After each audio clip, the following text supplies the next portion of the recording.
Bonjour mes chers étudiants, nous continuons la série de nos cours sur la physiologie de la digestion en parlant d'abord aujourd'hui de la digestion dans le gros intestin qui constitue la partie terminale du tube digestif.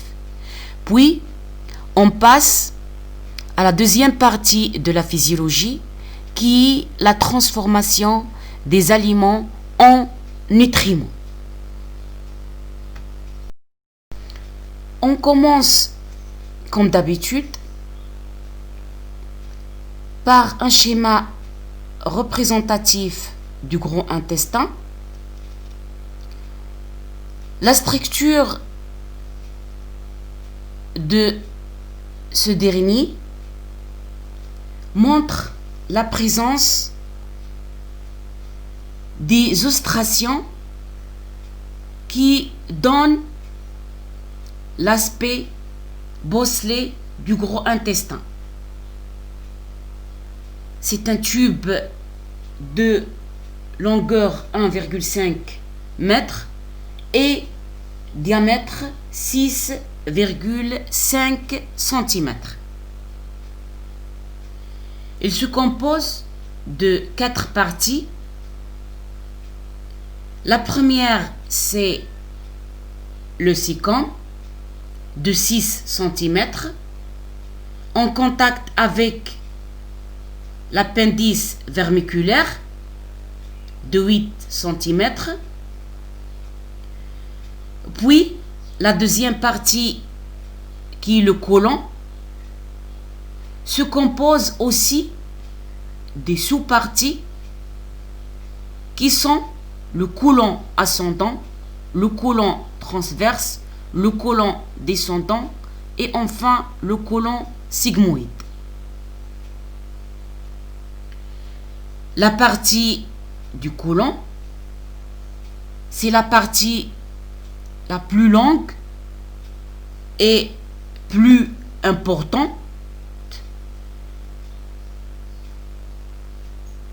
et d'une longueur 1,24 m.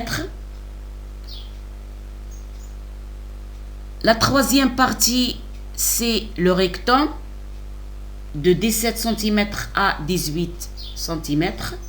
Et enfin, la dernière partie, qui est le canal anal, de 2 cm à 3 cm et s'ouvre à l'extérieur par l'anus. L'anus est protégé par deux sphinctres. Un sphinctre interne se compose des muscles lisses, donc sous un contrôle involontaire, et le sphinctre externe qui se compose de muscles squelettiques plutôt, donc sous un contrôle volontaire.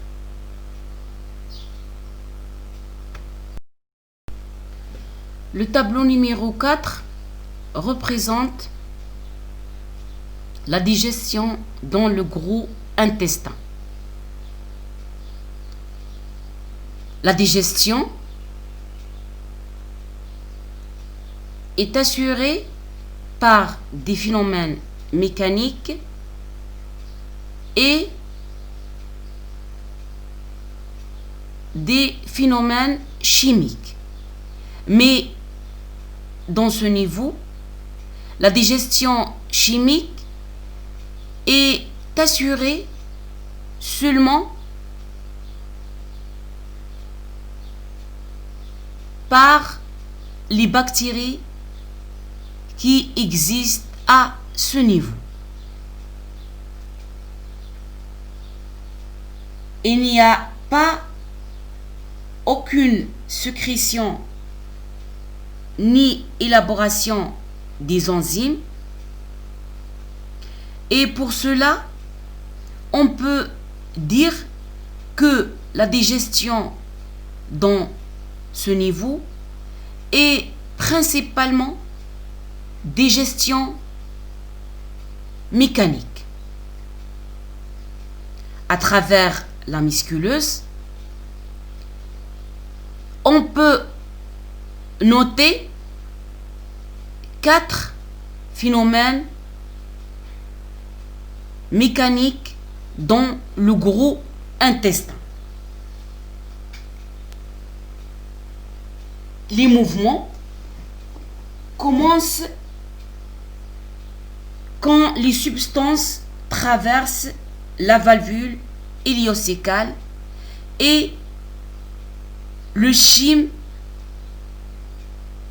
passe de l'intestin grêle vers le gros intestin.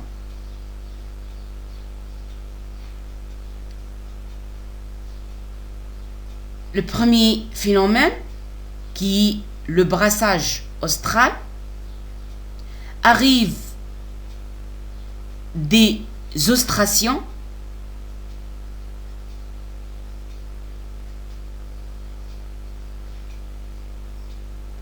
est une série de mouvements caractéristiques du gros intestin. Au cours de ce mécanisme, les ostracions ne se contractent pas et restent lâches pendant leur remplissage jusqu'où la distension maximale du paroi, ou on peut dire lorsque la distension atteint au niveau seuil, les parois se contractent et poussent le contenu dans l'ostration suivante.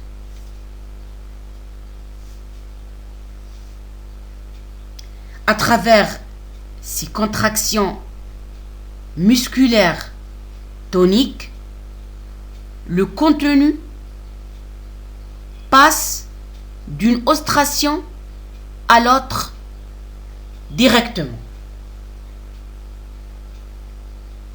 Deuxième phénomène, qui est le péristaltisme,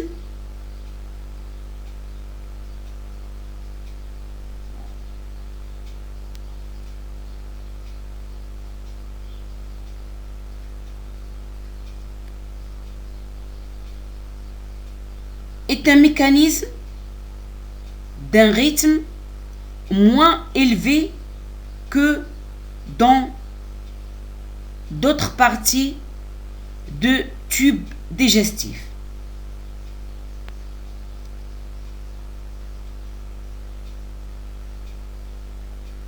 Ce mécanisme est effectué à raison de 3 à 12 contractions par minute et à travers ces contractions des muscles circulaires et longitudinaux, le contenu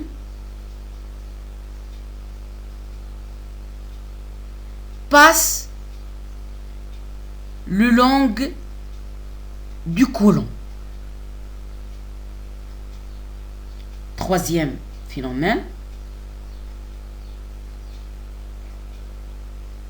c'est les mouvements de masse qui sont des fortes ondes péristaltiques du but vers le milieu du côlon transverse et poussent le contenu du côlon vers le rectum.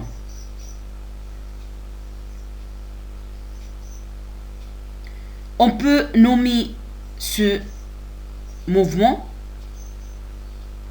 par le réflexe gastro-œsophagien. coliques. Pourquoi? Parce que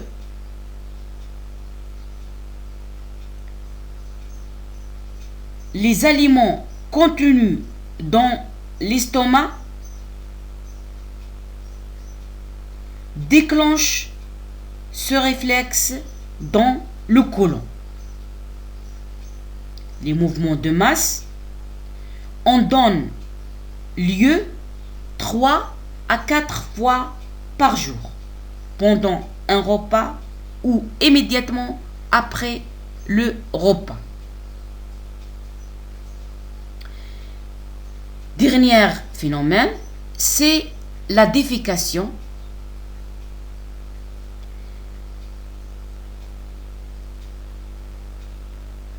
qui est assurée par des contractions du côlon sigmoïde et rectum pour éliminer ou excréter les fesses ou bien les matières fécales.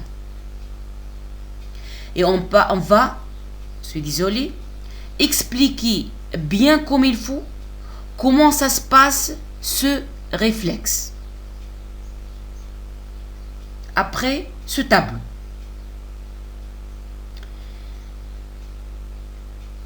La digestion chimique, comme j'ai déjà signalé, est assurée par les bactéries qui existent à ce niveau avec environ 99%.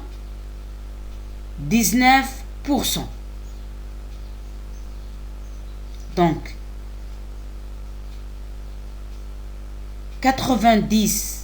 19 plutôt % des bactéries de l'organisme existent ou au niveau du gros intestin.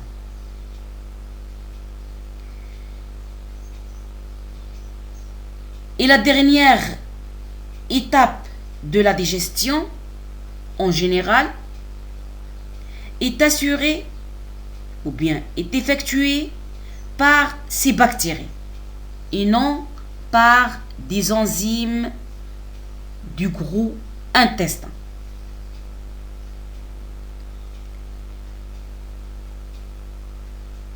Dans le gros intestin, il y a seulement sécrétion de mucus par les cellules caliciformes de la muqueuse.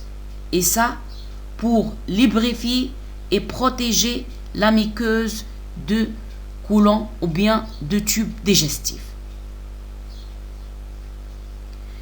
L'activité bactérienne peut dégrader plutôt les glucides, les protéines et les acides aminés non digérés en produits évacuables dans les fesses ou absorbés et détoxiqués par le foie. Il y a aussi production ou bien synthèse des vitamines du groupe B et vitamine K. Et on va détailler dans les activités bactériennes dans le tableau numéro 6 réalisé dans la deuxième partie de la physiologie qui est la transformation des aliments en nutriments. On passe au plan explicatif du réflexe de défécation. On peut dire que le chyle, après être resté dans le grand intestin pendant environ 3 à 10 heures, forme une masse solide ou semi-solide à cause de l'absorption que l'on appelle les fesses. Donc, le réflexe de défécation arrive de quoi? Arrive de l'expulsion des fesses. Les mouvements de masse poussent ces matières fécales depuis le côlon sigmoïde jusqu'au rectum. La distension de la paroi rectale qui en résulte stimule ou bien active les récepteurs barosensibles à ce niveau, qui déclenchent le réflexe de la défécation. L'expulsion est souvent assistée par une contraction des muscles abdominaux et du diaphragme qui augmente la pression intra-abdominale et constitue l'effort de la défécation.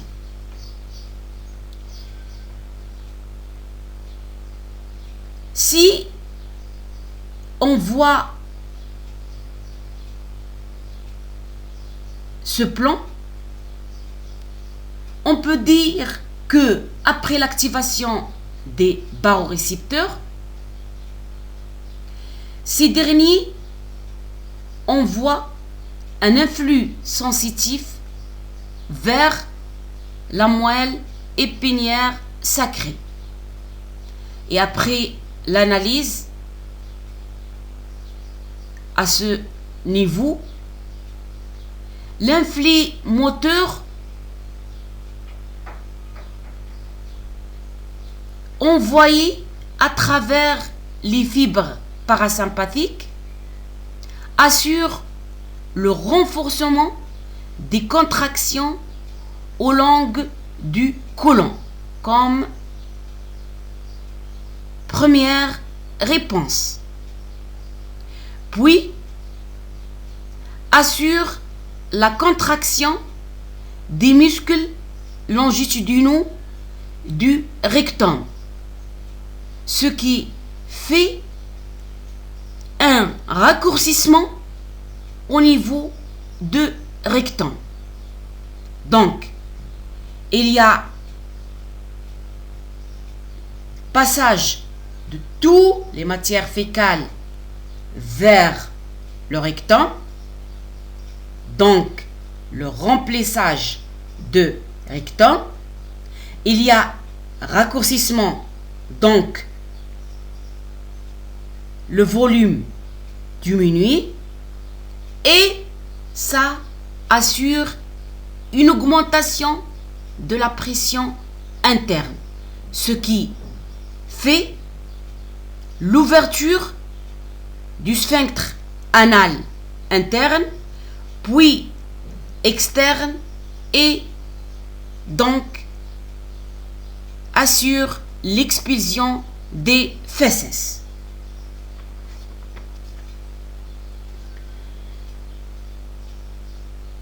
Donc, selon ce plan, on peut résumer que la défécation est sous le contrôle de quoi?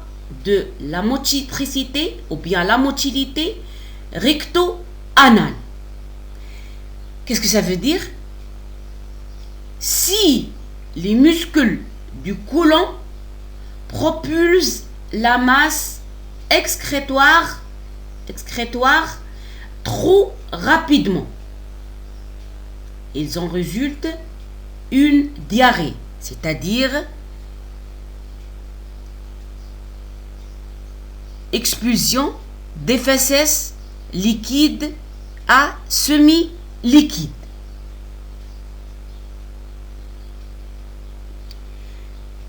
En revanche, une activité insuffisante de la musculature du côlon produit une constipation, c'est-à-dire les fesses solides ou bien ultra solides, avec une difficulté dans l'expulsion de ces fesses. La diarrhée, qui est l'évacuation fréquente des fesses liquides, peut être causée par la tension ou des microbes qui irritent la muqueuse gastro-intestinale. Alors que la constipation, difficulté à évacuer les fesses ou espacement prolongé de la défécation, peut être causée par des habitudes intestinales inappropriées, des spasmes du côlon, une quantité insuffisante de matière inassimilable fibreuse dans le régime alimentaire, un manque d'exercice ou des émotions.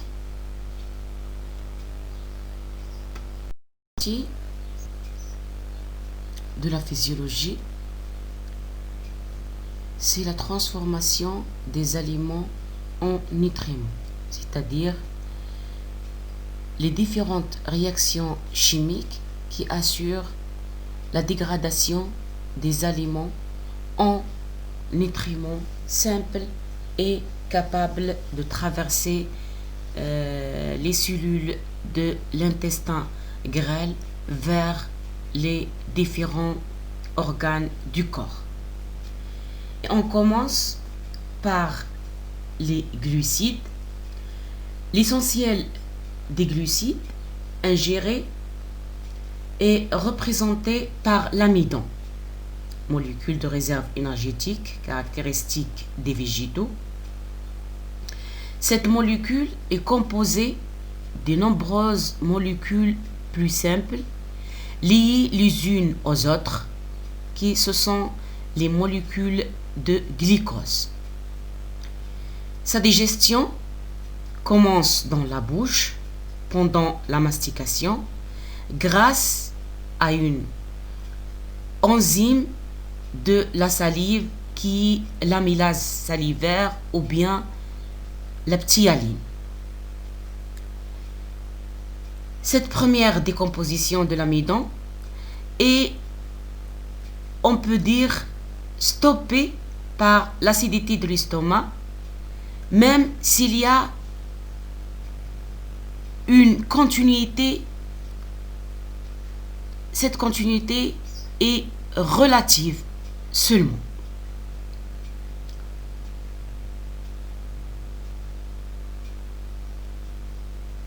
Mais la dégradation reprend autrefois dans le duodénum grâce à l'action des amylases pancréatiques et intestinales. L'action successive de tous ces amylases conduit à l'apparition d'un sucre plus simple, le maltose, qui lui-même pourra être transformé en sucre encore plus simple qui est le glucose. D'autres glucides sont simplifiés dans le tube digestif à travers le suc intestinal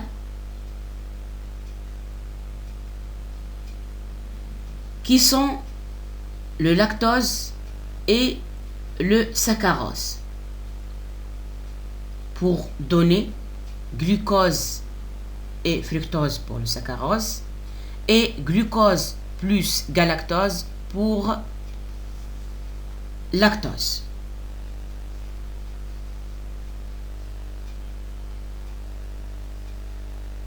On passe à la digestion des protéines. Les protéines sont constituées de l'enchaînement d'un grand nombre d'acides aminés. Digérer les protéines consiste à les décomposer jusqu'au libérer les acides aminés. Ce processus de dégradation moléculaire ne commence pas dans la bouche, mais dans le milieu acide de l'estomac. Et à travers la pepsine, les protéines deviennent des peptides.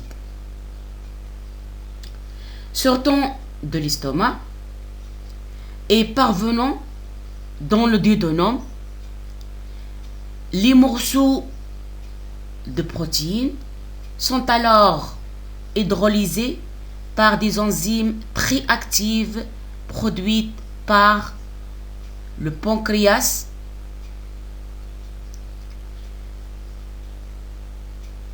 qui sont la trypsine qui dégrade les protéines en peptides, la chymotrypsine qui aussi dégrade les protéines en peptides et les carboxypeptidases qui dégradent les peptides à acide aminé terminal à l'extrémité carboxylique, acide OCOH, pour donner des peptides et des acides aminés.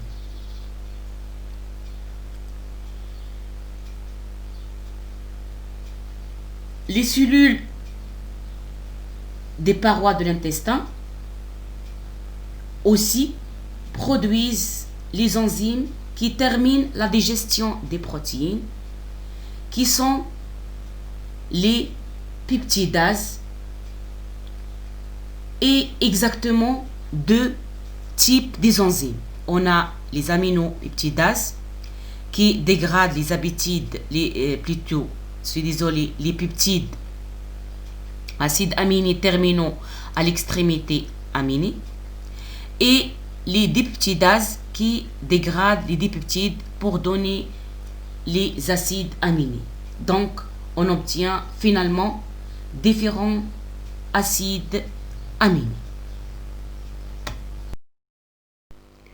On termine la suite du tableau numéro 5 par la digestion des lipides.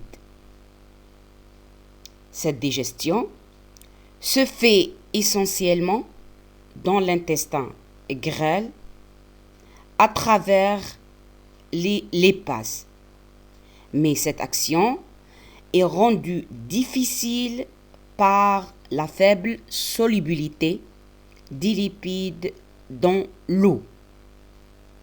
Les lipides forment des gouttes graisseuses dans le milieu très aqueux, riche en eau, du tube digestif. Donc, les lipases ne peuvent pas donc agir que très superficiellement à la surface des gouttes. Pour augmenter la surface de contact entre les enzymes et les lipides, il faut diminuer la taille des gouttelettes, c'est-à-dire émulsionner les graisses par les sels biliaires. Et c'est ça le rôle de la bile dans la digestion des graisses ou bien des lipides. L'action enzymatique est alors facilitée et conduit à la production des acides gras et monoglycérides à partir des graisses neutres.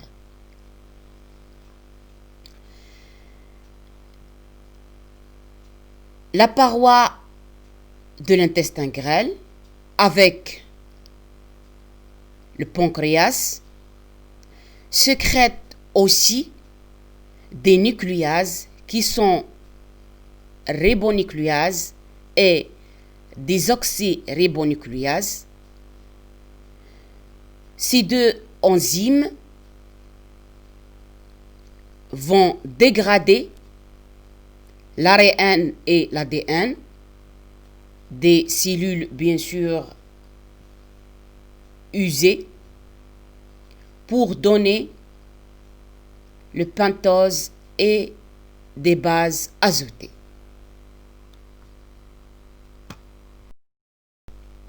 Bien sûr, les autres composants alimentaires qui sont l'eau, les sels minéraux et les vitamines ne subissent aucune transformation. Et pour terminer la partie de la transformation des aliments en nutriments, il faut bien visualiser ou bien représenter l'activité bactérienne dans le gros intestin qui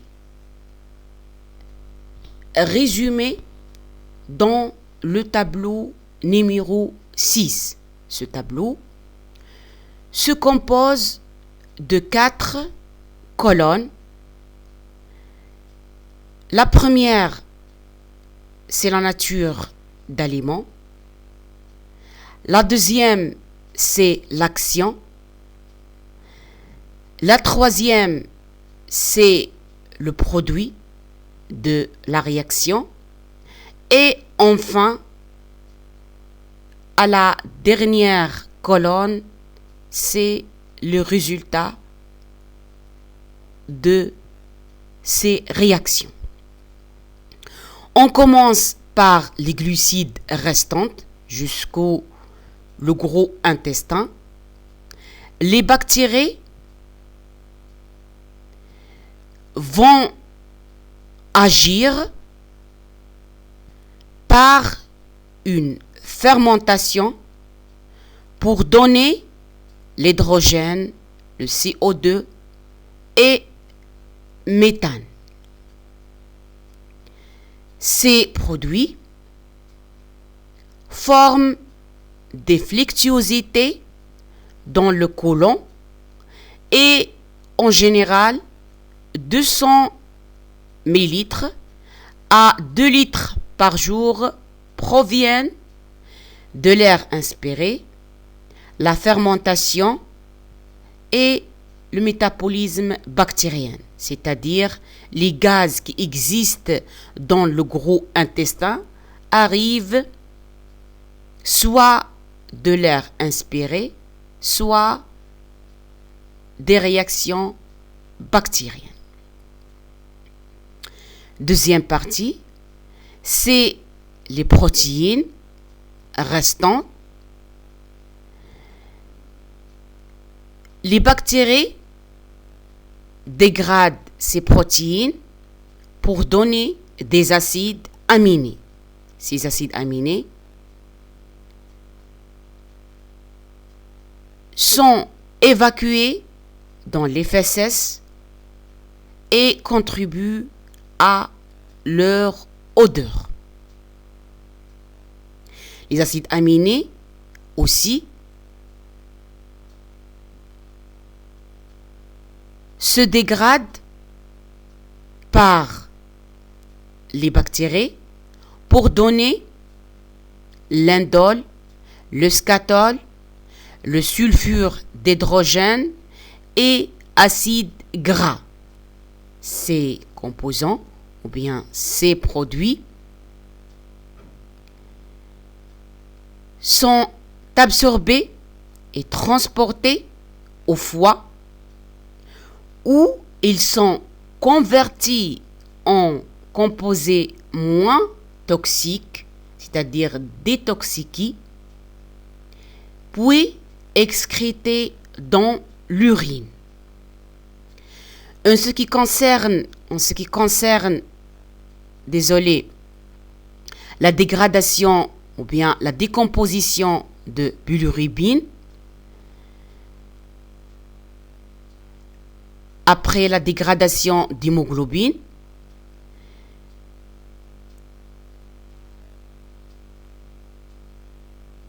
donne